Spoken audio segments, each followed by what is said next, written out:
মাংস রান্না হয়েছে, এখন খিচুড়ি রানবো। তার জন্য এই ড্যাগের ভিতরে তেল দিছে, এখন পানি দিব।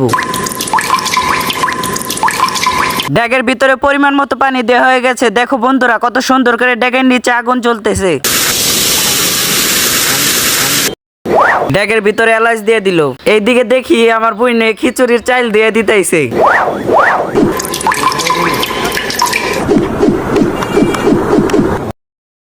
এখন আবার পানির মধ্যে মরিচ দিয়ে দিল। চা খাবে, তার জন্য চা নিয়ে আসলো। পানি অনেক গরম হয়েছে, তার জন্য ধোয়া চালটা দিয়ে দিল। ড্যাগের ভিতরে চাল দেওয়া হয়ে গেছে। এখন অনেক গরম পড়েছে, গরমের মধ্যে খিচুড়ি রান্না করে নানাদের অনেক গরম ধরেছে। তার জন্য দোকান থেকে আমি তাড়াতাড়ি করে একটা ঠান্ডা নিয়ে আসলাম। আমি দোকান থেকে এসে ঘুরে দেখি ডাল চালের কালার খিচুড়ির মতো কালার হয়ে গেছে। তাড়াতাড়ি করে এসে গ্লাসের ভিতরে এক গ্লাস ঠান্ডা পরে নানাকে দিলাম। নানা আমাকে বলল, আমি এখন ঠান্ডা খাবো, তুই একটু ড্যাগটা নেড়ে দে।